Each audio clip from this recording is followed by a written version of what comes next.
గగలిపి పట్టం వెచ్చిన చెట్లను లేపి అడ్డం పడిన అడ్డం పడిన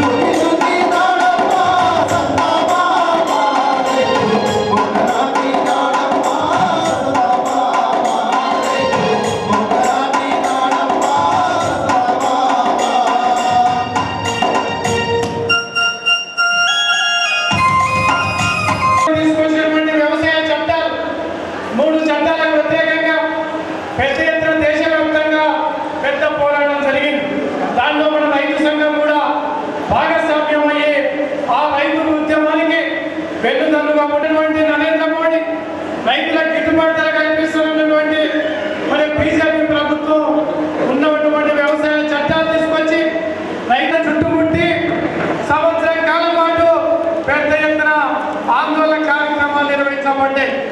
ఆ రైతాంగ ఉద్యమాన్ని అణచివేయడానికి అనేక రకాలుగా ప్రయత్నం చేసి ముఖ్యంగా అర్బన్ నక్సలైట్లని లేకపోతే టెర్రరిస్ట్ అని ఉగ్రవాదులని అనేక రకాలుగా దుష్ప్రచారం చేసినా కూడా మొక్కమని ధైర్యంతో మన రైతాంగం పెద్ద ఎత్తున సంవత్సరం కాలం పాటు పోరాటాలు నిర్వహించబడ్డాయి.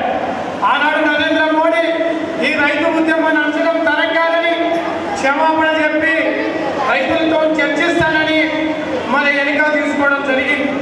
కానీ ఎన్నిక తీసుకున్న సందర్భంగా అనేక మంది రైతులను చంపినటువంటి దాఖలాలు, అదేవిధంగా అనేక మంది మీద అక్రమ కేసులు, మద్దతు ధరని పార్లమెంటులో బిల్లు పెడతారని చెప్పి మాట తప్పడంతోనే మరొకసారి దేశవ్యాప్తంగా ఇవాళ రైతులు అది పంజాబ్ కావచ్చు, మహారాష్ట్ర కావచ్చు, ఉత్తరప్రదేశ్ కావచ్చు పెద్ద ఎత్తున రైతాంగం కదిలి నరేంద్ర మోడీ బీజేపీ ప్రభుత్వానికి వ్యతిరేకంగా పోరాటాలు చేస్తూ ఉంది.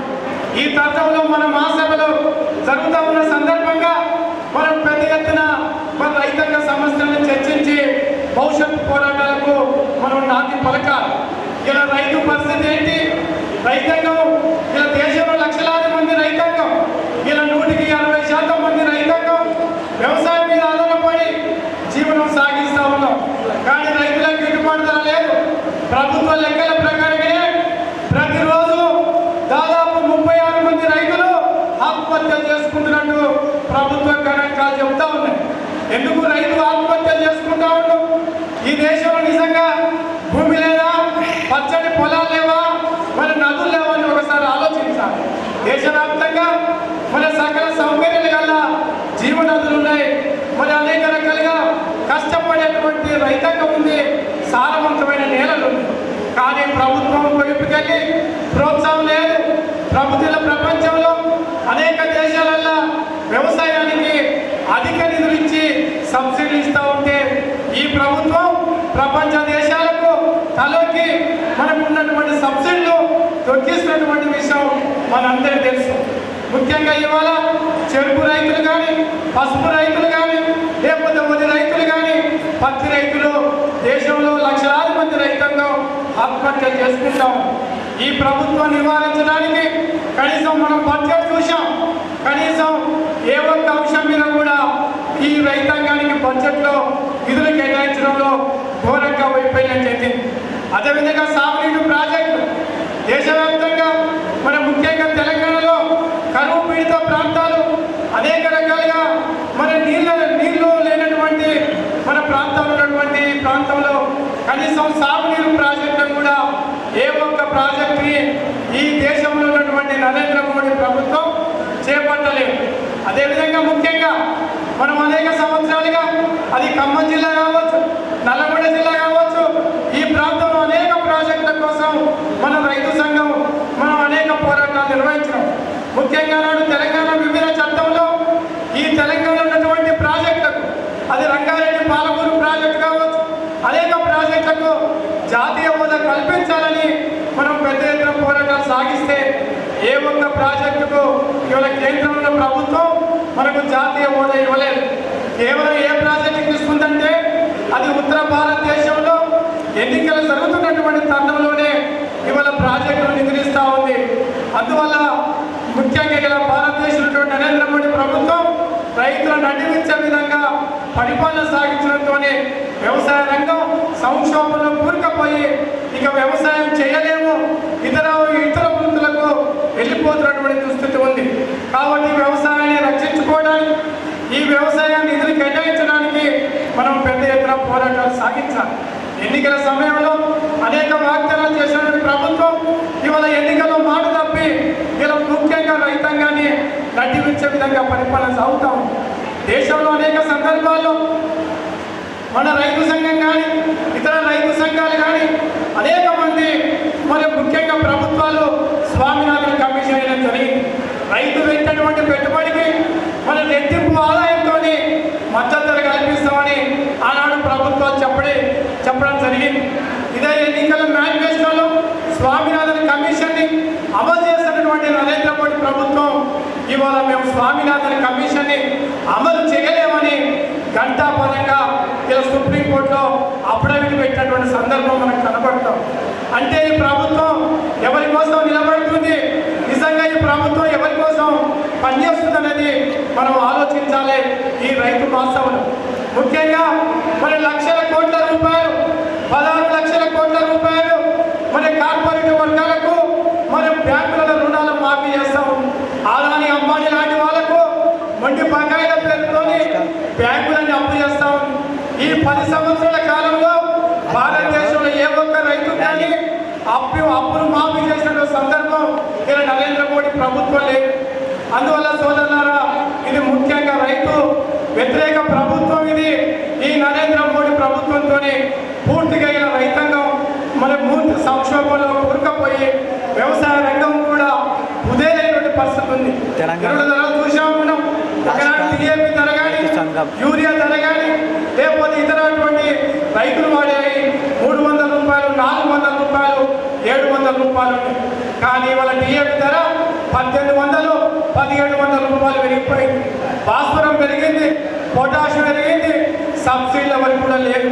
ఇతర దేశాలకు సబ్సిడీలు ఇస్తుంటే మన దేశ రైతాంగాన్ని నష్టం చేసే విధంగా నరేంద్ర మోడీ ప్రభుత్వం మరి పూర్తిగా ప్రయాణం చేస్తూ ఉంది. పూర్తిగా వ్యవసాయాన్ని ఈ సంక్షోభంలో నెట్టి కార్పొరేట్ వర్గాలకు, పెద్ద వర్గాలకు ఈ వ్యవసాయాన్ని భూమిని అప్పచెప్పే విధంగా పరిపాలన సాగుతూ ఉంది. దీనికి వ్యతిరేకంగా దేశవ్యాప్తంగా రైతాంగం మనం పోరాటాలు సాగిస్తా ఉన్నాం. ఇవాళ మద్దతు ధరని పార్లమెంట్లో చట్టం చేయాలని పెద్ద ఎత్తున ఉత్తర భారతదేశంలో రైతాంగం కదిలి పెద్ద ఎత్తున పోరాటాలు సాగుతూ ఉంది. ఆ పోరాటాల్లో మనం కూడా ఈ తెలంగాణ రాష్ట్రం కూడా పెద్ద ఎత్తున మనం భాగస్వామ్యం కావాలి. మనం కూడా ఆ పోరాటాలు మన జరుగుతున్న సందర్భంగా మన రైతు సంఘం ఆధ్వర్యంలో అనేక సెమినార్లు, మరి డాక్టర్ ర్యాలీలు, మరి అది ఖమ్మం కావచ్చు, నల్లగొండ కావచ్చు, అనేక ప్రాంతాలలో ఆ పోరాటానికి మద్దతుగా మనం పోరాటాలు సాగించాం. ఇవాళ మిర్చి రైతులు మరి అనేక మంది లక్షలాది రూపాయలు మిర్చి పెట్టి మిర్చి కోసం కవులు తీసుకొని మరి లక్షలాది రూపాయలు పెట్టుబడి పెడితే ఇలా మద్దతు ధర పడిపోయింది. మన రైతు సంఘం ఆధ్వర్యంలో ఖమ్మం జిల్లాలో పెద్ద ఎత్తున మన రైతు సంఘం కదిలి పోరాటాలు సాగిస్తాం. అదేవిధంగా ఈ నిజామాబాద్ జిల్లాలో మన పసుపు ఇప్పుడు పెద్ద ఎత్తున పండించడం జరుగుతుంది. ఆనాడు ఇక్కడ ఉన్నటువంటి పార్లమెంట్ సభ్యులు పసుపు ప్రొడ్యూస్ చేస్తారని వాగ్దానం చేసి మరి అధికారులు రావడం జరిగింది, పార్లమెంట్ సభ్యులుగా ఎన్నిక కావడం జరిగింది. కానీ 5 సంవత్సరాలు మరి పసుపు బోర్డు రాలేదు. తర్వాత మొన్న వచ్చినటువంటి సందర్భం ఉన్నది. కానీ ఆ పసుపు బోర్డుకు ఇవాళ కూడా పసుపు రైతులు చాలా ఆందోళన గురవుతా ఉన్నారు. మద్దతు ధర లేదు. మహారాష్ట్రలో విపరీతమైన ధర ఉన్నది. నిజామాబాద్లో అతి తక్కువ ధరకు కొనుగోలు జరుగుతున్నటువంటి పరిస్థితి మనకు కనబడతా ఉంది. అదేవిధంగా చెరుకు రైతులు మరి షుగర్ ఫ్యాక్టరీ మరి తీస్తున్నటువంటి పరిస్థితి కూడా మనకు ఉంది. అందువల్ల సోదరులారా, ఇవాళ ఈ నరేంద్ర మోడీ ప్రభుత్వం మరి పూర్తిగా రైతు వ్యతిరేక ప్రభుత్వంగా పనిచేస్తూ ఉంది. దీన్ని మనం పెద్ద ఎత్తున మనం ప్రతిఘటించాలి, మనం పోరాటాల వైపు నింపాలి. అదేవిధంగా ఈ రాష్ట్ర ప్రభుత్వం, తెలంగాణ రాష్ట్రం మరి 10 సంవత్సరాలు ఈ తెలంగాణ రాష్ట్రం వస్తే మరి సాగునీరు ప్రాజెక్టు పూర్తయితే అని మరి రైతులకు న్యాయం జరుగుతుంది అనేక సంవత్సరాలుగా మనం పోరాటాలు సాగించి తెలంగాణ రాష్ట్రాన్ని సాధించుకున్నాం. కానీ తెలంగాణ రాష్ట్రంలో 10 సంవత్సరాలు ముఖ్యంగా రైతాంగానికి మరి కేంద్ర ప్రభుత్వం మరి దాన్ని రెండు రాష్ట్రాల మధ్య తగుపెట్టి మన తెలంగాణ వాదని కబలించడానికి ప్రయత్నం చేస్తాము. అందువల్ల ఈ నరేంద్ర మోడీ ప్రభుత్వానికి మరి ఇలా ఆలోచన చేయాలి. అదేవిధంగా ఈ రాష్ట్ర ప్రభుత్వం మరి ఎన్నికల్లో మనం అంతా కూడా ఆశపడ్డాం. తెలంగాణ రాష్ట్రం తర్వాత మరి ఆనాడు నిరంకుశంగా దేశాన్ని ప్రభుత్వానికి వ్యతిరేకంగా మరి అనేక రకాలుగా జరిగిన పోరాటాల్లో మరి ముఖ్యంగా రైతాంగం కానీ ఈ తెలంగాణ ప్రజలతో కూడా కాంగ్రెస్ పార్టీని అధికారం తీసుకురావడం జరిగింది. మరి ముఖ్యంగా రైతు భరోసా కానీ రైతుల 2 లక్షల రుణమాఫీ కానీ అనేక అంశాల మీద ఆనాడు కాంగ్రెస్ ప్రభుత్వం మనకు ఎన్నికల మేనిఫెస్టో ఇవ్వడం జరిగింది. సరే, కొంత మేరకు మరి 2 లక్షల రుణమాఫీ పూర్తిగా అమలు కావడలేదు. మనం అనేక సంవత్సరాలుగా రైతాంగం కూడా తీవ్ర ఇబ్బందులకు గురవుతాం. ఇప్పటికి కూడా చాలా మంది రైతులు బ్యాంకుల చుట్టూ తిరుగుతూ ఉన్నారు. మాకు 2 లక్షల రుణమాఫీ అయితేనే ఎంతో మంది ఆశపడ్డారు, కానీ అలా పూర్తిగా మనకు అమలు కాలేదు. అదేవిధంగా రైతు భరోసా కూడా ఇప్పటికి కూడా అమలు కాలేదు. అందువల్ల రైతులకు గిట్టుబాటు ధర కానీ మన రైతాంగాన్ని పూర్తిగా ఈ రైతుల రుణమాఫీ కానీ చేయవలసిన బాధ్యత ఈ రాష్ట్ర ప్రభుత్వం మీద ఉందని ఈ రాష్ట్ర మహాసభ సందర్భంగా మరి గట్టిగా మనం గుర్తు చేస్తా ఉన్నాం. ఎందుకంటే ఎన్నికలు ఇచ్చినటువంటి వాగ్దానం అమలు చేయాలని ఈ రైతు మహాసభలో మనం ఆలోచన చేయాలి. ఎందుకంటే కేంద్రం మీద నెపం పెట్టు, లేకపోతే ఈ రాష్ట్ర ప్రభుత్వం గత ప్రభుత్వం అప్పులు చేసింది, మేము కాకుండా రైతాంగాన్ని ఆదుకోవడానికి ప్రయత్నం చేయాలని ఈ సందర్భంగా డిమాండ్ చేస్తాం. అదేవిధంగా తెలంగాణ జిల్లాలో నిన్న అనేక సందర్భాల వడగండ్లు పడ్డాయి, రాళ్ళు పడుతూ ఉన్నాయి. మరి అనేక రకాలుగా మరి రైతాంగం నష్టపోతూ ఉంది. ఆదుకోవాల్సిన బాధ్యత కూడా ఈ రాష్ట్ర ప్రభుత్వం మీద ఉందని ఈ సందర్భంగా గుర్తు చేస్తా ఉన్నాం. అందువల్ల మరి ఈ మహాసభలో మనమంతా కూడా మరి దాదాపు ఈ రైతాంగ సమస్యల మీద చర్చించి మనం భవిష్యత్తు పోరాటాలకు మరి నాంది పలకాలి ఇవాళ. ఎందుకంటే ఈ దేశంలో ఉన్నటువంటి మరి నరేంద్ర మోడీ ప్రభుత్వం కార్పొరేట్ వర్గాలకు సంపన్న వర్గాలకు దోచిపెడతా ఉంది. రైతుల మొత్తాన్ని కూడా పూర్తిగా భూమికి దూరం చేస్తూ ఉంది. మరి రైతుల ఆత్మహత్యలు జరుగుతూ ఉన్నాయి. రైతు కేంద్ర ప్రభుత్వం సహకారం లేదు. మరి దాంతో వల్ల మనం ఆలోచన చేసుకొని ఈ ప్రభుత్వాలకు వ్యతిరేకంగా మనం పోరాటాలు సాగించాలి. అదేవిధంగా ఈ రాష్ట్ర ప్రభుత్వం కూడా మరి అనేక రకాలు, ఎందుకంటే రైతాంగాన్ని ఆదుకోవాల్సిన బాధ్యత కూడా ఈ ప్రభుత్వం మీద ఉందని ఈ సందర్భంగా గుర్తు చేస్తూ మరి రాబోయే రోజుల్లో మనం పెద్ద ఎత్తున మరి రైతాంగాన్ని కదిలించాలి. ఎందుకంటే మద్దతు ధర లేదు, పెట్టేటువంటి పెట్టుబడులు లేవు. ఇవాళ కనీసం వ్యవసాయం చేసే రైతు బిడ్డకు కనీసం పెళ్లి చేసుకోవడానికి కూడా, పిల్లలు ఇవ్వడానికి కూడా సిద్ధంగా పరిస్థితి దేశవ్యాప్తంగా రాష్ట్ర వ్యాప్తంగా ఉందంటే ఇలా వ్యవసాయం నాణ్యాన్ని క్షీణించబడుతుంది. కాబట్టి ఈ వ్యవసాయాన్ని రక్షించడానికి మనం పోరాటాన్ని దీన్ని ఆలోచన చేయాలి. అందువల్ల మన రైతు సంఘం రాష్ట్ర వ్యాప్తంగా ఒక క్రియాశీలక పాత్ర పోషిస్తూ, అది మిర్చి రైతులు కావచ్చు, సాగునీటి ప్రాజెక్టు కావచ్చు, లేదా పసుపు రైతులు కావచ్చు, చెరుకు రైతుల కోసం కానీ నిరంతరం మన రైతు సంఘం పోరాటం చేస్తూ ఉంది.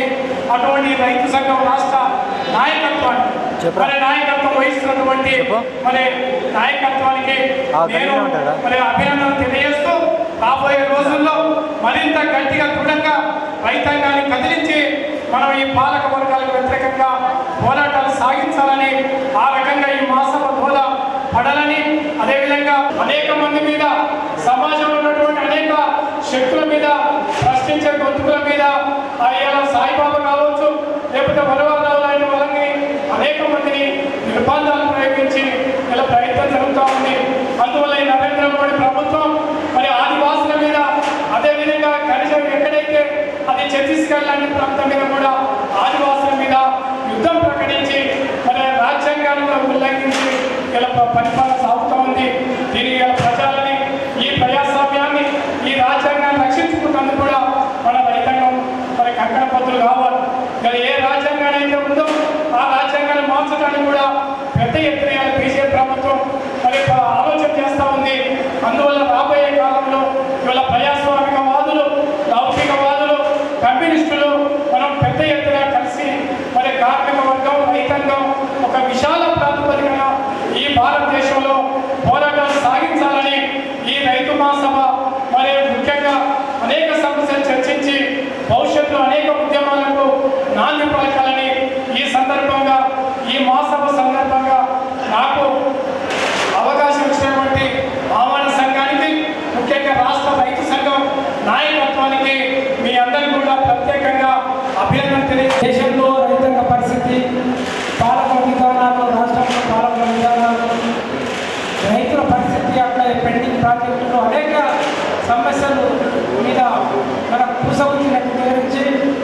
ఈ మహాసభను ఉత్తేజపరిచిన తనకు మన మహాసభ తరఫున, అట్లాగే రైతు సంఘం రాష్ట్ర కమిటీ తరఫున ధన్యవాదాలు తెలియజేస్తూ, మహిళా రైతు నాయకులు కన్వీనర్ అయిన సంజయ్ గారిని పరిస్థితి మరొక వైపు చూస్తాము. ఇవాళ మన భారతదేశానికి స్వాతంత్రం వచ్చి 78 సంవత్సరాలు పూర్తయిన ఈ దేశంలో ఉన్నటువంటి వ్యవసాయ రంగం ఇవాళ రోజు రోజు కూడా సంక్షోభంలో కూరుకుపోతా ఉంది. ఒకనాడు ఈ దేశానికి రెండవ ప్రధానిగా ఉన్నటువంటి లాల్ బహదూర్ శాస్త్రి గారు జై జవాన్ జై కిసాన్ అనేటువంటి నినాదం ఆనాడు ఇచ్చాడు. అంటే ఈ దేశానికి రక్షణకి సైనికులు ఎంత అవసరమో ఈ దేశంలో ఉన్నటువంటి 140 కోట్ల మంది ప్రజలకి ఆహార భద్రత కల్పించేటువంటి రైతు అంత ముఖ్యమని చెప్పేసి ఆనాడు ప్రధానమంత్రి నినాదం ఇచ్చాడు. కానీ వారి ఇలాంటి పాలకులు జై జవాన్ జై కిసాన్ అనేటువంటి నినాదం స్థానంలో జై అంబానీ జై అదానీ జై కార్పొరేట్ అని చెప్పేసి కదా నినాదాలు ఇస్తా ఉన్నారు. అంటే ఇవాళ దేశంలో ఉన్నటువంటి ప్రధానమైనటువంటి వ్యవసాయ రంగం ఇప్పటికి కూడా 145% మంది ఆధారపడి జీవిస్తున్నటువంటి వ్యవసాయ రంగం ఈ దేశ జీడీపీకి 18% ఆదాయం ఇస్తున్నటువంటి కీలకమైనటువంటి రంగం ఇది. ఈ రంగం ఇవాళ ఈ దేశంలో అమలవుతున్నటువంటి ప్రజా పంపిణీ వ్యవస్థ అది సక్రమంగా జరగాలంటే ఈ దేశంలో ఉన్నటువంటి పౌరుడికి ఆహార భద్రత అందాలంటే ఈ దేశంలో వ్యవసాయ రంగం బాగుండాలి.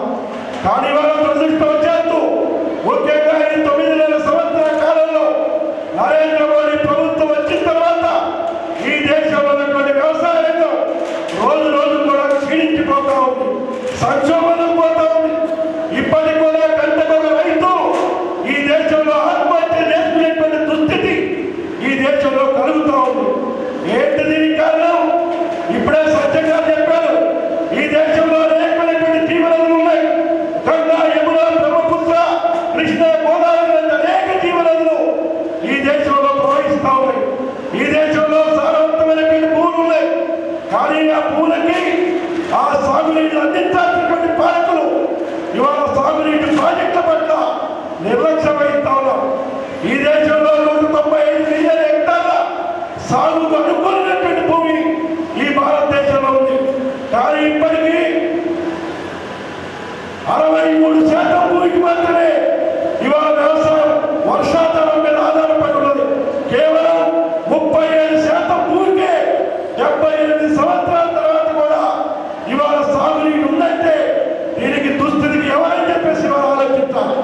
ఈ దేశంలో ప్రధానమైనటువంటి వ్యవసాయ రంగాన్ని ఈ ప్రభుత్వాలు పట్టించుకునేటువంటి పరిస్థితి లేదు. ఇవాళ మొత్తం కూడా ఎవరి వైపు చూస్తూ ఉన్నారు? ఈ దేశంలో మొదలే పార్లమెంట్ లో మంత్రి చెప్పారు, ఈ దేశంలో కార్పొరేట్ కంపెనీలు బ్యాంకుల ద్వారా రుణాలు తీసుకుంటే 16.5 లక్షల కోట్ల రూపాయలు ఈ 9 సంవత్సరాల కాలంలో కార్పొరేట్లకు రుణాలు మాఫీ చేసింది ఈ ప్రభుత్వం, నరేంద్ర మోడీ ప్రభుత్వం. కానీ ఈ దేశంలో రైతాంగం యొక్క పంట రుణాలు మాఫీ జరిగే రైతులకి రుణమాఫీ చేయమంటే ఉచితాలు గుర్తొస్తున్నాయి. అదే కార్పొరేట్ కంపెనీలకు మాత్రం 16.5 లక్షల కోట్ల రూపాయలు ఈ నరేంద్ర మోడీ ప్రభుత్వం మాఫీ చేసింది. అంటే ఈ ప్రభుత్వం మన రైతుల గురించి ఆలోచన చేస్తుందా లేకపోతే కార్పొరేట్ల గురించి ఆలోచన చేస్తుందో దీన్ని బట్టి మనం అర్థం చేసుకోవచ్చు. ఇవాళ అనేక విషయాలు ఇవాళ ఈ దేశంలో 3 నల్ల చట్టాలు తీసుకొస్తే ఆ నల్ల చట్టాలకు వ్యతిరేకంగా ఈ దేశంలో రైతాంగం స్వాతంత్ర పోరాటం తర్వాత పెద్ద రైతాంగం ముఖ్యమైన ఈ దేశంలో సంవత్సర కాలం పాటు 760 మంది రైతులు ఆ పోరాటంలో పరిధానం. దాంట్లో భాగంగానే ఇవాళ జాతీయ వ్యవసాయ మార్కెటింగ్ విధానం అని చెప్పేసి ఇవాళ కొత్త చట్టాలు తీసుకొస్తాను. ఆ చట్టం దీనికి అమలైతే ఈ దేశంలో అంతో ఇంతో రైతాంగానికి రక్షణ కావాలన్నటువంటి మార్కెటింగ్ వ్యవస్థ మొత్తం కూడా కార్పొరేట్ల చేతుల్లో పోయేటువంటి ప్రమాదం ఉంది. ఈ దేశంలో మార్కెటింగ్ వ్యవస్థ ఉండదు. ఈ ప్రధానకరమైనటువంటి జాతీయ వ్యవసాయ మార్కెటింగ్ విధానాన్ని ఈ దేశంలో అమలు చేసేదాని కోసం ఈ నరేంద్ర మోడీ ప్రభుత్వం ప్రయత్నం చేస్తా ఉంది. ఏ ఒక్క హామీ కూడా ఏం చెప్పాడైనా నరేంద్ర మోడీ అధికారంలో రాకముందు మేము అధికారంలో వస్తే ఈ దేశంలో ఉన్నటువంటి రైతుల ఆదాయాన్ని 5 సంవత్సరాల్లో రెట్టింపు చేస్తామని చెప్పేసి హామీ ఇచ్చారు. కానీ ఇప్పటికి 9 సంవత్సరాలు అయింది. ఏమన్నా రైతుల ఆదాయం రెట్టింపు అయిందా? రెట్టింపు కాకపోగా ఇవాళ ఉన్నటువంటి ఆదాయం కూడా ఈ దేశంలో రైతాంగం కోల్పోతా ఉన్నారు. వ్యవసాయం చేస్తే మాకు లాభం సాటిగా లేదు, ఈ వ్యవసాయం లాభసాటిగా లేదని చెప్పేసి ఇవాళ వ్యవసాయం వదిలిపెట్టి వ్యవసాయ కూలీలుగా చిన్న సన్నకారు రైతులు మారుతున్నటువంటి స్థితి ఈ దేశంలో కనపడతా ఉంది. ఎందుకని మీరు ఇవాళ ఈ ప్రధానమైనటువంటి వ్యవసాయ రంగాన్ని ఎందుకు విస్మరిస్తున్నారంటే అంబానీ అదానీలకి లాభం చేయాలి. ఈ ప్రధానమైంది. ఈ దేశంలో 150 కోట్ల మంది జనాభా ఉన్నారు. ఈ జనాభాకి ఆహార ఉత్పత్తులు కావాలి. ఆహార ఉత్పత్తులన్నింటి కూడా కార్పొరేట్ల కట్టబెట్టడానికి ఇవాళ నరేంద్ర మోడీ ప్రభుత్వం ప్రయత్నం చేస్తా ఉంది. ఇవాళ ఈ దేశంలో రైతులు పంటలు పండిస్తే నిల్వ చేసుకోవడానికి గిడ్డంగులు లేవు, కోల్డ్ స్టోరేజీలు లేవు. ఇవాళ అనేక ప్రాంతాల్లో కూరగాయలు పండిస్తే, టమాటాలు పండిస్తే ఆ టమాటాలు ధర లేకపోతే బయట పారేయాల్సినటువంటి పరిస్థితి వస్తుంది. కోల్డ్ స్టోరేజ్ నిర్మాణం చేస్తే కూరగాయలు పండించేటువంటి రైతులకి లాభసాటిగా ఉంటుంది. దాని గురించి ప్రభుత్వం పట్టించుకోదు. కానీ ఇదే ప్రభుత్వం అదానికి పెద్ద పెద్ద గూడాలు అధునాతనమైనటువంటి కోల్డ్ స్టోరేజ్ కట్టించుకోవడానికి రుణాలు ఇస్తా ఉన్నారు, భూములు ఇస్తా ఉన్నారు, విద్యుత్ ఉచితంగా ఇస్తా ఉన్నారు. అంటే రైతాంగానికి మాత్రం ఇవ్వడానికి మీ దగ్గర డబ్బులు ఉండవు. కానీ కార్పొరేట్లకు మాత్రం కోట్ల రూపాయల సబ్సిడీలు ఇస్తా ఉంది ఈ ప్రభుత్వం. అందుకని ఈ ప్రభుత్వం యొక్క నిజ స్వరూపాన్ని ఇవాళ రైతాంగంలో తీసుకెళ్ళాలి. ఒకవైపున పంటల బీమా పథకాలు మనం అనేక సంవత్సరాలుగా పోరాడుతూ ఉన్నాం. ఈ దేశంలో పంటల బీమా పథకాలు అమలు చేయకపోతే ఈ దేశ రైతాంగానికి రక్షణ లేదు. ఇవాళ 67% భూమి వర్షాధారం మీద ఆధారపడి ఇవాళ రైతాంగం పంటలు పండిస్తా ఉన్నారు. వాళ్ళకి పంటల బీమా పథకాలు ఉంటే లాభం జరుగుతూ ఇంతో. కానీ ఇవాళ నరేంద్ర మోడీ ఏం చేస్తా ఉన్నారు? 2016లో ప్రధానమంత్రి ఫసల్ బీమా యోజన పథకం తీసుకొచ్చాడు. ఎవరికి ఉపయోగపడుతుందని? రైతాంగానికి ఉపయోగపడలేదు. అది కూడా కార్పొరేట్ కంపెనీలకు ఉపయోగపడతా ఉంది. 2016కు ముందు వ్యవసాయంలో 3 మాత్రమే ఇన్సూరెన్స్ కంపెనీలు ఉన్నాయి. ఈ నరేంద్ర మోడీ ప్రభుత్వం వచ్చిన తర్వాత 16 ప్రైవేట్ కంపెనీలు వచ్చినాయి. ఈ 16 ప్రైవేట్ కంపెనీలకి లాభం చేయడం కోసం ఇవాళ ఫసల్ బీమా యోజన పథకం తీసుకొచ్చారు. 2016లో పథకం ప్రారంభమైతే 4 సంవత్సరాల కాలంలో 40,000 కోట్ల రూపాయలు ఆ ప్రైవేట్ ఇన్సూరెన్స్ కంపెనీకి లాభం వచ్చింది. అందులో ఒక రిలయన్స్ కంపెనీకే 9,500 కోట్ల రూపాయల లాభం ఆ ఫసల్ బీమా యోజన ద్వారా వచ్చింది. అంటే ఎవరికి ఉపయోగపడుతుంది? ఇది రైతాంగానికి ఉపయోగపడలేదు. మాట్లాడితే నరేంద్ర మోడీ బీజేపీ నాయకులు చెప్తారు, మా నరేంద్ర మోడీ ప్రభుత్వం 6,000 రూపాయలు, మేము 2,000 రూపాయలు, 6,000 రూపాయలు ప్రధానమంత్రి సమ్మాన్ యోజనని మేము ఇస్తున్నాం, రైతులు ఉత్తరిస్తున్నాం అని చెప్తున్నారు. ఎవరు అడిగారని మీరు 2,000? మేము ఎవరైనా కూడా 2,000 రూపాయలు ఎవరు రైతులు అడగట్లేదు. మాకు కావాల్సింది మేము పండించినటువంటి పంటలకి గిట్టుబాటు ధర రావాలి. ఆ గిట్టుబాటు ధర కల్పించేటువంటి కనీస మద్దతు ధర గ్యారెంటీ చట్టం చేయమని చెప్పేసి ఈ దేశ రైతాంగం అడుగుతుంది. కానీ మీరు రైతులకి భిక్ష వేస్తామని చెప్పి మాట్లాడుతూ ఉన్నారు. ఇవాళ రైతుకి భిక్ష అవసరం లేదు. రైతుకి మీరు స్వామినాథన్ కమిషన్ సిఫార్సు అమలు చేసి ఈ దేశంలో పంటలు పండించేటువంటి రైతుకి మద్దతు ధరనిస్తే ఈ దేశాన్ని రైతు కాపాడుతారు. ఈ దేశం ఇప్పటికే వ్యవసాయ ఉత్పత్తుల్లో ప్రపంచంలో 2వ స్థానంలో ఉంది. ఇవాళ అనేక పంటల్లో మన భారతదేశం ప్రథమ స్థానంలో ఉంది. కానీ ఇంత ప్రధానమైనటువంటి పంటలు పండించేటువంటి రైతాంగానికి మాత్రం ఈ ప్రభుత్వాలు చేయూతనివ్వట్లేదు. ఈ ప్రభుత్వాలు ఇవాళ మొత్తం వ్యవసాయ రంగాన్ని ప్రైవేటీకరించేదానికోసం, కార్పొరేటీకరించేదానికోసం చేస్తున్నటువంటి ప్రయత్నాలకు వ్యతిరేకంగా గ్రామీణ ప్రాంతాల్లో ఉన్న రైతాంగాన్ని చైతన్యవంతం చేయాలి. ఇవాళ ఉత్తర భారతదేశంలో ఏ విధంగా రైతులు సంఘటితంగా నడుస్తూ ఉన్నారు, దక్షిణ భారతదేశంలో కూడా రైతులు సంఘటితం చేసేదానికోసం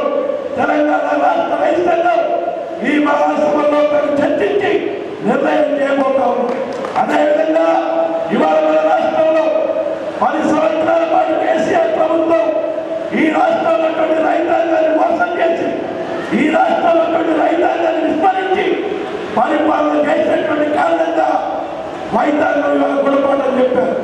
ముఖ్యంగా గ్రామీణ ప్రాంతాల్లో రైతాంగమే టీఆర్ఎస్ ఓటమికి మనం కారణమైంది. ఇప్పుడు ఆనాడు కేసీఆర్ గారు చాలా గొప్ప మాట చెప్పారు. రైతు బంధుని ఇంకోటని చాలా చెప్పారు. కానీ ఆచరణలో మొదటిసారి ఎన్నికైనప్పుడు ₹1,00,000 రుణమాఫీ 4 సార్లు చేశాడు. అవి వడ్డీలకు కూడా సరిపోలేదు. రెండవసారి రుణమాఫీ 4 సంవత్సరాల తర్వాత కొద్దిమంది చేసి దాన్ని కూడా ఈ రైతాంగానికి న్యాయం చేయలేదు. అనేకమైనటువంటి పథకాలు గతంలో ఉన్నటువంటి వడ్డీ లేనటువంటి రుణాలు ఉన్నాయి. ఆ వడ్డీ లేనటువంటి రుణాలు తీసేశారు. సబ్సిడీతో వ్యవసాయ పరికరాలు ఇచ్చారు, దాన్ని ఎత్తేశారు. విత్తనాల సబ్సిడీలు ఎత్తేశారు, ఎరువుల సబ్సిడీలు ఎత్తేశారు. అన్నింటినీ ఎత్తేసి ఒక్క రైతు బంధులు అమలు చేశారు. ఆ రైతు బంధులో కూడా ₹1,00,00,000 అవినీతి జరిగిందనేది పత్రికల్లో వార్తలు కూడా వచ్చే మనం చూశాం. ఆనాడు రైతులు విస్మరించినటువంటి కారణంగా ఈ రాష్ట్ర రైతాంగం ఆ ప్రభుత్వానికి గుణపాఠం చెప్పింది. ఇవాళ కాంగ్రెస్ ప్రభుత్వం వచ్చింది. ఈ రాష్ట్ర రైతు సంఘం తరఫున మేము డిమాండ్ చేస్తాము. పరిస్థితుల్లో మీరు రైతాంగానికి ఇచ్చినటువంటి హామీల్ని అమలు చేయకపోతే మాత్రం ఈ మహాసభలో ఉద్యమాలను రూపకల్పన చేస్తాం. ఇప్పటికే ₹2,00,000 రుణమాఫీకి సంబంధించి ఈ రాష్ట్రంలో ఎంత అమలైంది? బ్యాంకు లెక్కల ప్రకారం ఈ రాష్ట్రంలో ₹2,00,000 రుణమాఫీ చేయాలంటే ₹45,000 కోట్ల కావాలి. కానీ ఈ ప్రభుత్వం 31,000 కోట్లు అని చెప్పేసి ప్రకటన చేశారు. కానీ ఇప్పటికి అమలు చేసింది 20,000 కోట్లు మాత్రమే. కానీ ఏం చెప్తా ఉన్నారు నాయకులు? రుణమాఫీ అమలు అయిపోయింది, 100% పూర్తయిందని చెప్పేసి ఇవాళ అబద్ధాలు మాట్లాడుతూ ఉన్నారు.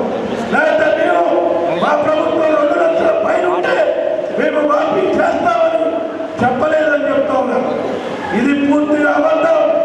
నేను తెలంగాణ రాష్ట్ర రైతు సంఘం మహాసభల సందర్భంగా ఈ రాష్ట్ర ప్రభుత్వాన్ని డిమాండ్ చేస్తా ఉన్నాం.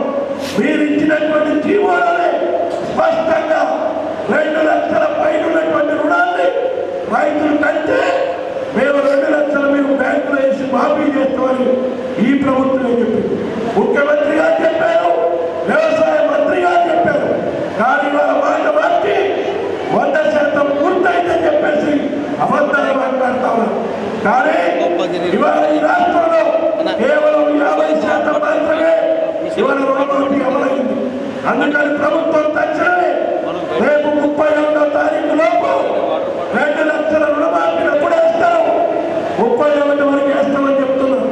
31వ తారీఖు వరకు ఇంకా ఈ రాష్ట్రంలో రైతు బంధు సంపూర్ణంగా అమలు చేయకపోతే రాష్ట్ర రైతు సంఘం ఈ మహాసభలో రాష్ట్ర యొక్క ఆందోళనకి సిద్ధమవుతామని చెప్పేసి ఈ రాష్ట్ర ప్రభుత్వాన్ని హెచ్చరిస్తాను.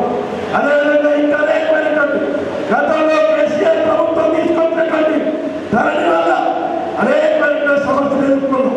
ధరణి స్థానంలో భూభారత్ అని చెప్తా ఉన్నారు. ఈ భూభారతులు ధరణిలు ఏమొచ్చినా తెలంగాణ రాష్ట్ర రైతు సంఘం ఒకటే చెప్పింది. ఈ రాష్ట్రంలో ఆనాడు పరిపాలన కాలంలో ఉన్నటువంటి సర్వేలే ఇప్పటికీ అమలవుతా ఉన్నాయి. దాని స్థానంలో సమగ్రమైనటువంటి భూ సర్వేలు చెప్పి కొత్త చట్టాలు తీసుకొస్తే రైతాంగానికి మేలు జరుగుతుంది. కానీ అది చేయకుండా ఏదో మాట చెప్పి రైతాంగాన్ని మోసం చేసి ఓట్లు వేయించుకొని గద్దెలెక్కిన తర్వాత రైతులు విస్మరిస్తూ ఉన్నారు. అందుకని ఈ రైతుల వ్యతిరేక విధానాలు అవలంబిస్తున్నటువంటి పాలకుల పట్ల వాళ్ళ విధానానికి వ్యతిరేకంగా రాబోయేటువంటి రోజుల్లో ఈ రాష్ట్రంలో కూడా బలమైనటువంటి రైతు ఉద్యమాన్ని నిర్మించడం కోసం రైతు సంఘంగా ఈ మహాసభలో చర్చిస్తాం. అదేవిధంగా చివరిగా ఈ రాష్ట్రంలో మిర్చి రైతాంగం నష్టపోయారు. ఇవాళ నిజామాబాద్ జిల్లాలో సుమారు 1,20,000 ఎకరాలు వేసినటువంటి పసుపు రైతులు గత సంవత్సరం 18,000 ఉన్నటువంటి పసుపు ఈ సంవత్సరం 8,40,000 9,40,000 అమ్ముతా ఉంది. ఎందుకు అమ్ముతా ఉంది? ఇక్కడ ఉన్నటువంటి ఎంపీ గారు చెప్తారు, మేమే పసుపు బోర్డు తెచ్చాము అని చెప్తారు. అయితే టీఆర్ఎస్ మా పోరాటం వల్ల పసుపు బోర్డు వచ్చిందని ఇంకొక ఆయన చెప్తారు. కానీ పసుపు బోర్డు వల్ల ఈ రాష్ట్రంలో ఈ జిల్లాలో పసుపు రైతులకు ఏమైనా న్యాయం జరిగిందా? ఎందుకు ఇవాళ పసుపు రైతుకి గిట్టుబాటు ధర రావట్లేదు? ఎందుకు తక్కువగా పసుపు రైతులు అన్యాయం చేస్తున్నారు, దగా చేస్తున్నారు? సమాధానం చెప్పాల్సిన అవసరం లేదా? అక్కడ ఉన్నటువంటి కేంద్ర ప్రభుత్వం కానీ ఇక్కడ ఉన్నటువంటి రాష్ట్ర ప్రభుత్వం కానీ మార్కెట్ ఇంటర్వెన్షన్ స్కీమ్ ద్వారా పసుపు రైతులకి న్యాయం చేయొచ్చు, కానీ దాన్ని పట్టించుకోరు. అక్కడ మిర్చి రైతు ఖమ్మం వరంగల్ జిల్లాలో గత సంవత్సరం 25,000 అమ్మితే ఈ సంవత్సరం 13,000 కొంటాం. ఎందుకు ఈ నష్టం వస్తా ఉంది? ఎందుకు రైతులు ఇంకా 6 వారం కష్టపడి పండిస్తే మద్దతు ధర ఎందుకు ఇవ్వట్లేదని మేము ప్రశ్నిస్తాము. అదేవిధంగా ఇవాళ వరి రైతులు ఇవాళ బోనస్ ఇస్తామని చెప్పారు, 500 రూపాయల బోనస్ సన్నద్ధం ఇస్తామని చెప్పారు. ఇవాళ ఆ బోనస్ కూడా ఈ తెలంగాణ రాష్ట్రంలో ఇంకా 240 కోట్ల రూపాయల బోనస్ ఇవాళ ఈ రాష్ట్ర రైతాంగానికి రావాలి. అందుకని ఇవాళ ప్రధానంగా ఈ రాష్ట్రంలో అనేకమైనటువంటి సమస్యలు, ప్రాజెక్టుల సమస్య ఉంది. అలాగే కేసీఆర్ గారు మిగతా ప్రాజెక్టులన్నీ విస్మరించి కాళేశ్వరం ప్రాజెక్టు కట్టి ఇవాళ కోట్ల రూపాయలు వృధా చేశాడు. ఈ రాష్ట్రంలో పాలమూరు నీటి పథకం, లేకపోతే సీతారామ ప్రాజెక్టు, చేవేళ్ళ ప్రాజెక్టు అనేకమైనటువంటి పెండింగ్ ప్రాజెక్టు ఉంది. ఈ ప్రాజెక్టులకు నిధులు కేటాయించి ఏ ప్రాజెక్ట్ అయితే ప్రాధాన్యత క్రమంలో ప్రాజెక్టు పూర్తి చేయాలని చెప్పేసి తెలంగాణ రాష్ట్ర రైతాంగంగా డిమాండ్ చేస్తున్నారు. ఈ అన్ని సమస్యలను అటు కేంద్ర ప్రభుత్వం, నరేంద్ర మోడీ ప్రభుత్వం వ్యవసాయ రంగాన్ని కార్పొరేటీకరణ చేస్తున్నటువంటి రైతాంగానికి వ్యతిరేకంగా ఈ రాష్ట్రంలో కాంగ్రెస్ ప్రభుత్వం రైతాంగానికి ఇచ్చినటువంటి హామీలు అమలు చేయించదనుకో ప్రాజెక్టుల కోసం, మద్దతు ధరల కోసం ఈ మహాసభలో చర్చించి పోరాట కార్యక్రమాన్ని రూపొందించబోతున్నారు. భవిష్యత్తులో జరిగేటువంటి పోరాటాల్లో రాజకీయాలకు అతీతంగా రైతులందరూ కూడా ఐక్యం కావాలని చెప్పేసి ఈ మహాసభ సందర్భంగా పిలుపునిస్తూ నాకు ఈ అవకాశం ఇచ్చినందుకు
జిల్లాలో ఏర్పాటు చేసినప్పుడు భూమి గారు పిలిచారు.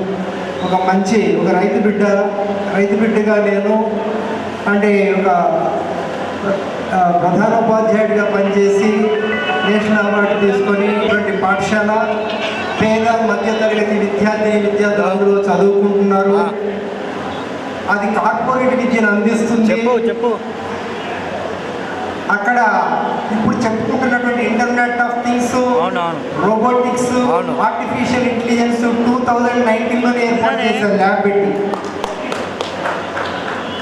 ఈ మధ్య సుమారు అన్ని ప్రైవేట్ స్కూల్స్ నుంచి దారి పడితే ఈ ప్రైవేట్ స్కూల్స్ మొత్తం కూడా ఈ రామారావు సార్ ఎప్పుడు రిటైర్ అవుతారా అని ఎదురు చూస్తారు. చెప్పు. ఇప్పుడు కూడా 1000 స్ట్రెంత్ నేను రిటైర్ నడుస్తూ ఉంది. అంటే ప్రతి సంవత్సరము 30,000 యావరేజ్ పట్టుకున్నా కూడా ఒక విద్యార్థికి ప్రైవేట్ స్కూల్స్లో కూడా 3 కోట్ల రూపాయలు ఆ పాఠశాల ఆదాయం వస్తుంది పేద మధ్యతరగతి ప్రజలకి. చాలా మంది రైతు బిడ్డలు చదువుకుంటున్నారు. అలాంటి పరిచయంతో భూమి గారు కానీ రాజేశ్వర్ గారు నా దగ్గరికి రావడం జరిగింది.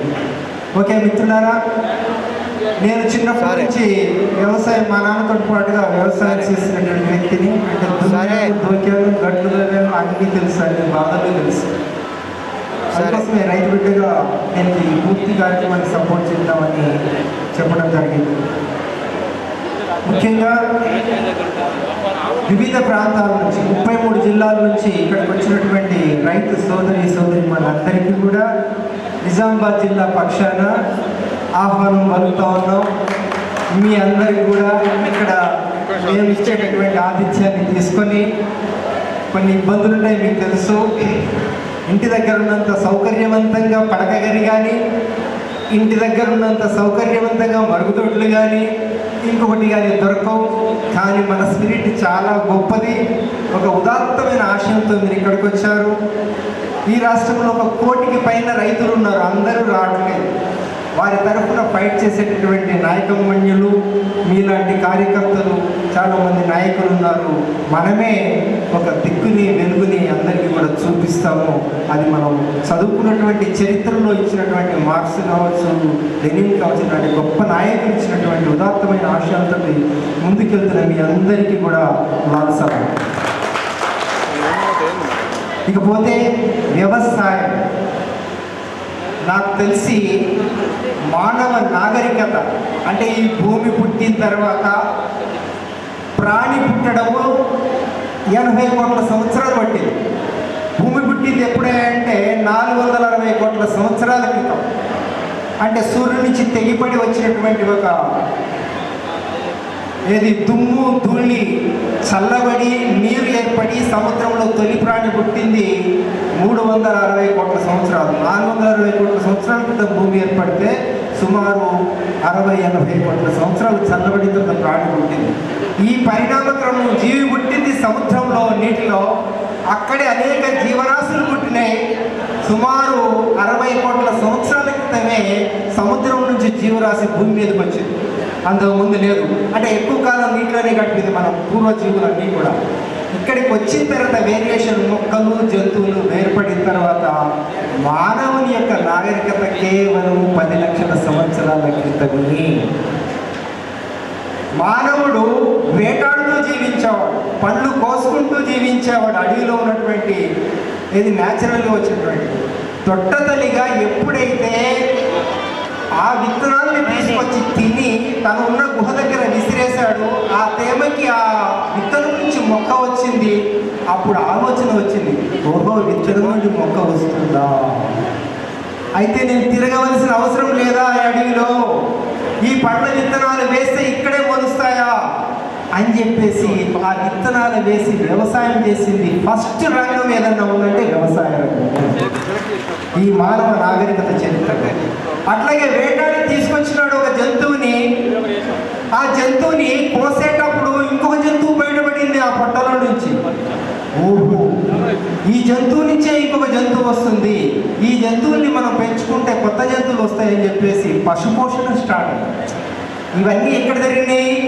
నీటి సౌలభ్యం ఎక్కడుందో అక్కడ జరిగింది, నదీ పరివాహక ప్రాంతాల్లో. అప్పుడు వేరే ఏ రంగాలు లేవు. మనం చెప్పుకున్నటువంటి ఐటీ రంగం లేదు, ఇంకొక ఏ రంగమూ లేదు, కేవలం వ్యవసాయ రంగమే. ఆ రోజు నుంచి జనాభా మొత్తానికి కూడు పెడుతుంది వ్యవసాయ రంగమే. ఈనాటి వరకు, ఆనాటి నుంచి ఇప్పటి వరకు బాధలు అనుభవిస్తుంది వ్యవసాయ రంగం నిర్వహించేటువంటి రైతులు. ఎందుకు, ఎక్కడ ఉంది సమస్య? మూలాలు వెతుక్కోకుండా మనం ఎంత సమస్య ఎన్ని సంవత్సరాల ఇట్లే కొనసాగుతుందా? ఒడ్లు పండించే రైతు ఆత్మహత్య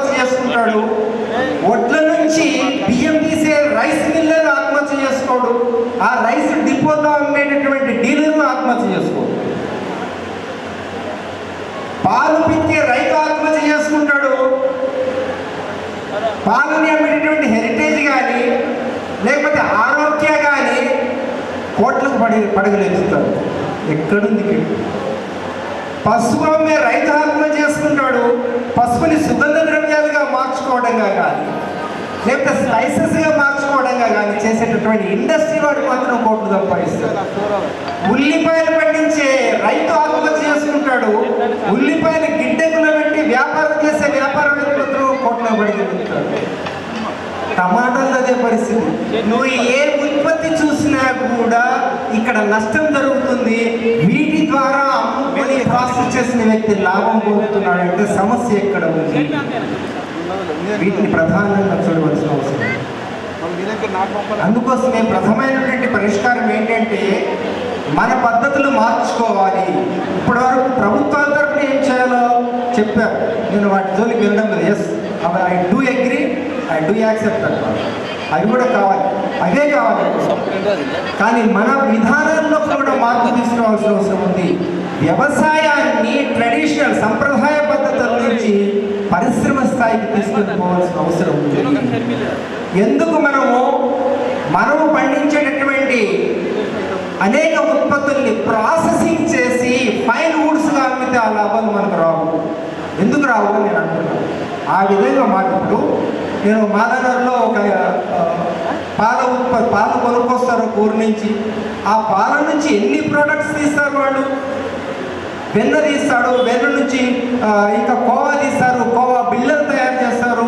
అనేక రకాల ఉత్పత్తులు పాల నుంచే తయారు చేసి విపరీతంగా లాభాలు ఆర్జిస్తున్నారు. పాలు ఎక్కడి నుంచి కొనుక్కొస్తున్నాడు? రైతుల దగ్గర నుంచి కొనుక్కొస్తున్నాడు. రైతులు అందరూ కలిసి అలాంటి పరిశ్రమ ఎందుకు పెట్టుకోకూడదు? టమాటాలు పండించే రైతు టమాటా సాస్ ఎందుకు తయారు చేసి అమ్ముకోకూడదు? ఈ మొత్తం ఒక్కరుగా చేయలేరు. వీటి వల్ల అనేక లాభాలు మనకు వస్తున్నాయి. ఎక్కడ జరుగుతుంది అని అంటే, ఏ బిజినెస్ చేసిన వాడైనా నేను 10 రూపాయలకి కొన్నాను రైతు దగ్గర, నేను అమ్మాలి అని అంటే నేను లాభం పొందాలి కాబట్టి ఇంకొక రూపాయి వేసుకోవాలి, 11 రూపాయలు అంటున్నాడు. అంటే అక్కడ కొన్న ధర ఉంది, అమ్మిన ధర ఉంది. కానీ రైతుకు మాత్రం అది లేదు. రైతుకు అది లేదు. పెట్టుబడి ద్వారా వచ్చేటువంటి పెట్టుబడి కూడా రాని పరిస్థితి.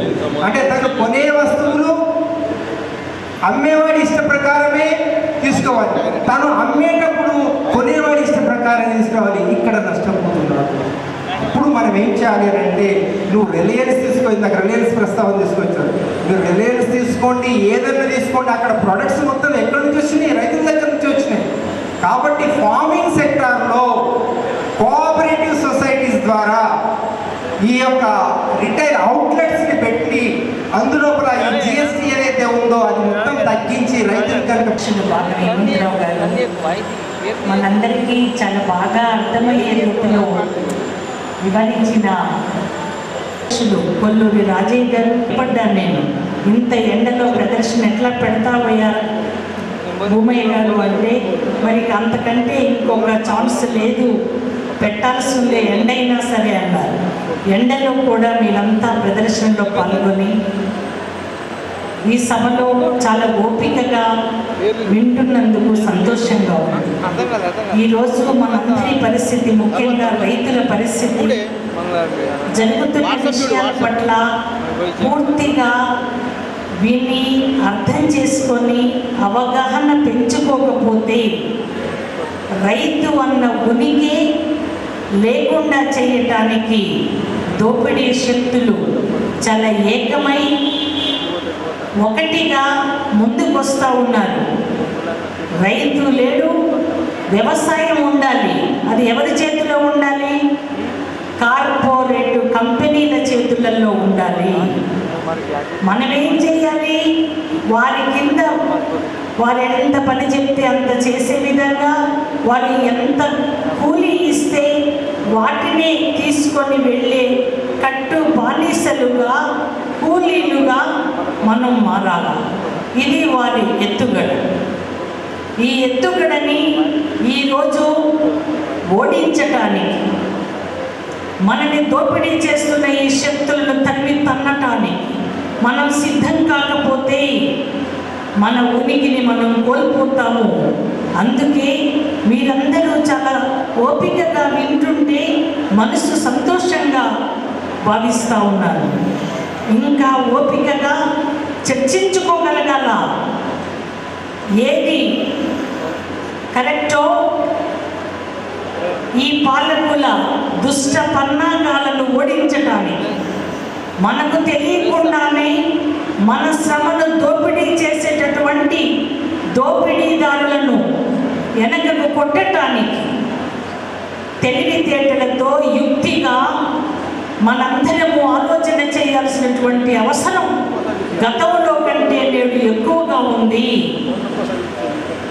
ఈరోజు ఈ దేశ సంపదలో 16% సంపదని మనం రైతులు వ్యవసాయం ద్వారా ఈ దేశ సంపదను పెంచడానికి శ్రమిస్తున్నాం. మనకు హక్కు ఉంది, ఈ దేశ సంపద మీద మనకు హక్కు ఉంది.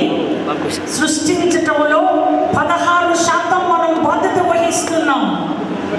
మన పాలకులు మనకు అనుకూల విధానాలు చేయాలి తప్ప మనకు వ్యతిరేక విధానాలు చేయడానికి వారికి హక్కు లేదు.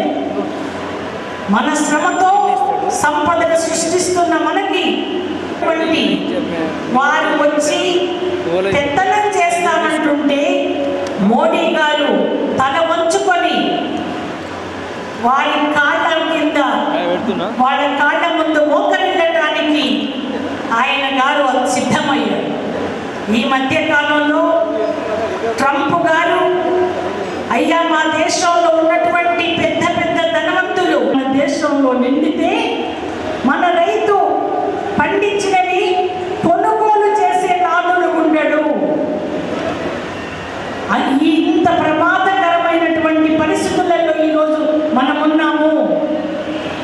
అందుకే తెలంగాణ రాష్ట్ర రైతు సంఘంగా వామపక్ష భావాలు ఉన్నటువంటి ఇతర రైతు సంఘాలతో కలిసి ఈ దేశంలో కేంద్ర పాలకులు ఏదైనా నిర్ణయం చేయాల్సి వస్తే వ్యవసాయానికి సంబంధించి రైతు అనుకూల విధానాలు చెయ్యి, లేకపోతే ఖబర్దార్ నిన్ను పరిపాలన కొనసాగనీయము అని చెప్పటానికి కావలసిన చైతన్యాన్ని మనం అలవర్చుకోవాలా, ఆ మనోధైర్యాన్ని మనం అలవర్చుకోవాలా. దానికి సిద్ధం కావలసినటువంటి పరిస్థితులు నేడు ఏర్పడి ఉన్నాయి. మనం రెండవ వైపు ఆలోచిస్తే ఈ దేశంలో ప్రతిరోజు 31 మంది రైతులు ఆత్మహత్యలు చేసుకుంటున్నారు. 31 మంది. అయినా సరే వ్యవసాయంలోనే కొనసాగటానికి రైతులు మొగ్గు చూపుతున్నారు.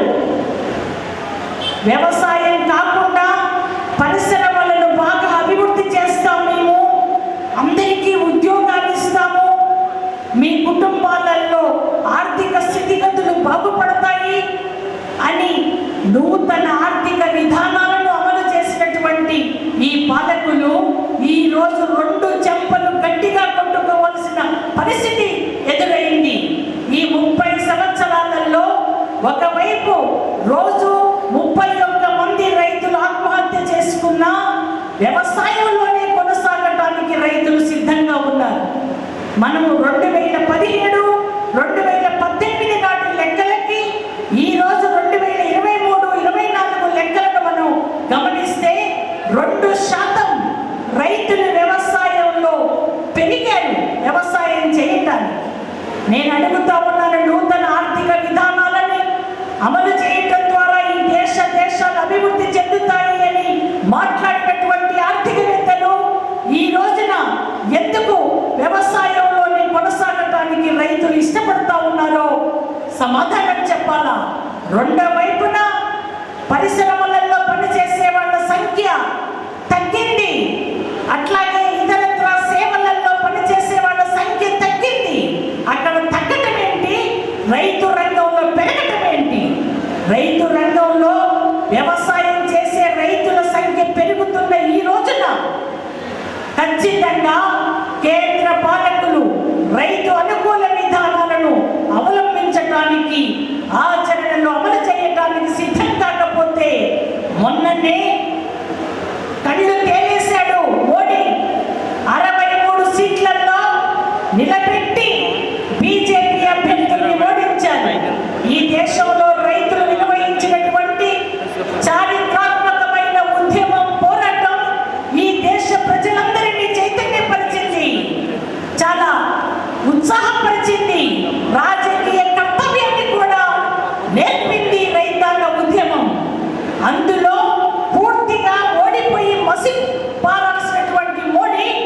చివరికి ఏదో అంటారు కదా, కన్ను లొట్టపోయి ఏదో చెప్తారు కదా సామెత, బయటపడ్డాడు. ఆంధ్రప్రదేశ్ అట్లాగే నేపాల్ అంటున్న బీహార్ వాళ్ళ సహాయం తీసుకొని కేంద్రంలో మళ్ళీ అధికారంలోకి వచ్చాడు. ఒక్క బీజేపీ పార్టీ అయితే అది అసలు ప్రభుత్వాన్ని ఏర్పాటు చేసేది కాదు. మన రైతాంగ ఉద్యమం, పోరాటం 13 నెలల పాటు జరిగినటువంటి ఈ ఉద్యమం మన దేశ ప్రజలతో పాటు ప్రపంచ ప్రజలను ఆకర్షించింది. ఈ రోజు మన ఉద్యమం తరువాత ఇతర దేశాలలో కూడా రైతులు రోడ్ల మీదకి వచ్చారు. వాళ్ళు కూడా ఆ దేశాలలో వారి కోరికల కోసం అవి నెరవేర్చాలి అని చెప్పి పోరాడుతూ ఉన్నారు. ఈ సందర్భంగా నేను మీ అందరినీ కోరుకుంటున్నది ఏమంటే, మోడీ రైతు వ్యతిరేక విధానాలలో మనమంతా ఉనికి లేకుండా దెబ్బతిందామా, లేకపోతే మోడీ ఆటలను కట్టించడానికి వాటిని వాడుకునేటటువంటి, ఉపయోగించుకునేటటువంటి వినిమయదారులుగా కూడా నేను పండించింది మీరు కొంటారు, మీరు పండించింది నేను కొంటాను. అంతేగాని అమెరికా నుంచి ఎలన్ మస్క్, వాడు ప్రపంచంలోని అత్యంత ధనవంతుడు, వాడు పండించిన పంటని మేము ఎందుకు తింటాము, అక్కర్లేదు, మేము కొనుగోలు చెయ్యము, మేము పండించిన పంటనే మేము తింటాము అనేటటువంటి ఆలోచన, చైతన్యాన్ని కూడా మనం తీసుకురావాల్సిన అవసరం ఉంది. ఈ సందర్భంగా నేను మీ అందరినీ కోరుకుంటూ, ఇంత పెద్ద సంక్లిష్టమైనటువంటి ఇబ్బందికరమైనటువంటి పరిస్థితులలో మన రాష్ట్రంలోని 91% చిన్న సన్నకారు రైతులున్నారు, కౌలు రైతులున్నారు. వాళ్ళు ఎంత దారుణమైన స్థితిగతులు అనుభవిస్తున్నారో మనందరము చూస్తున్నాం. మనకు రైతు బంధు వస్తే కౌలుదారులకు రైతు బంధు రాదు. మనకు రుణమాఫీ అయితే కౌలుదారులకు రుణమాఫీ కాదు. ఆత్మహత్యలు జరుగుతున్నటువంటి రైతులలో కౌలు రైతులు ఎక్కువ సంఖ్యలో ఉన్నారు. కౌలు రైతులను కూడా మనం కాపాడుకోగలగాల.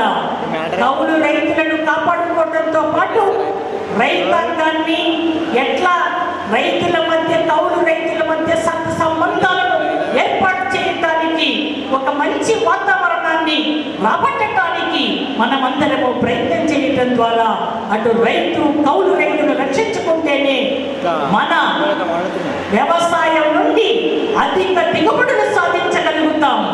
మనం అధిక దిగుబడులు సాధించగలిగితేనే ఈ దేశ ప్రజల ఆహార భద్రత మనం రక్షించుకోవటానికి వీలుంటుంది. ఇంకొద్దిసేపు అయితే మళ్ళీ ఆకలి ఉందని మనందరికీ. తినాలి అంటే ఆహారం ఎక్కడిది, ఎవరిస్తారు ఈ ఆహారాన్ని? ఈ ఆహారం పండించుకునే మనం ఎంత దృఢంగా, ఎంత స్థిర నిశ్చయంతో ఈ వ్యవసాయాన్ని కొనసాగించుకోవాలో మనందరము కూడా నిర్ణయించుకోవాలా. రైతులారా, ఆత్మహత్యలు చేసుకోవద్దు.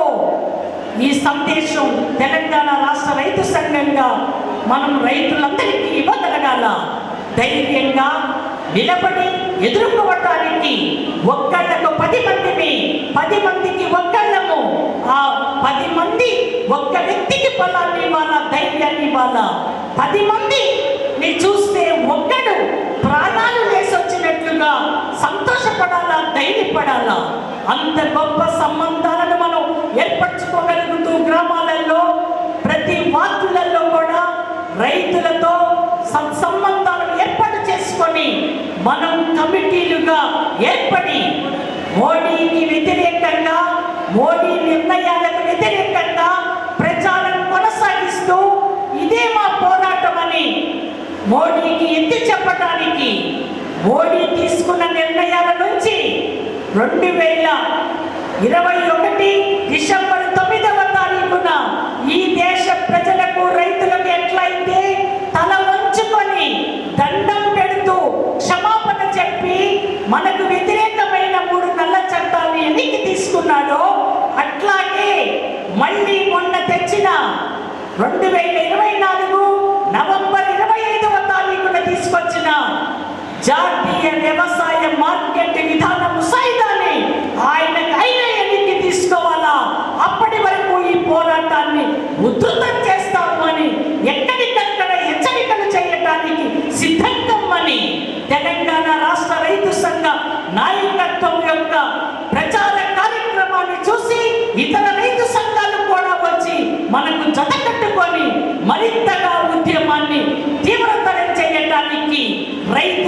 విశ్వాసాన్ని పెంచడానికి సిద్ధం కమ్మని మన పోరాటాన్ని చూసి రాజకీయ పార్టీలు కూడా స్పందించి మనతో పాటు వచ్చి చేరిక కావటానికి అంత గొప్ప ఉద్యమాన్ని మనం నిర్మించటానికి సిద్ధంగామని ఈ సందర్భంగా నేను మీ అందరికీ తెలియజేసుకుంటూ అవకాశం ఇచ్చిన ఆహ్వాన సంఘం నాయకత్వానికి తెలంగాణ రాష్ట్ర రైతు సంఘం తరఫున ధన్యవాదాలు తెలియజేసుకుంటూ నా తరఫున కూడా ధన్యవాదాలు తెలియజేసుకుంటూ ముగిస్తాను.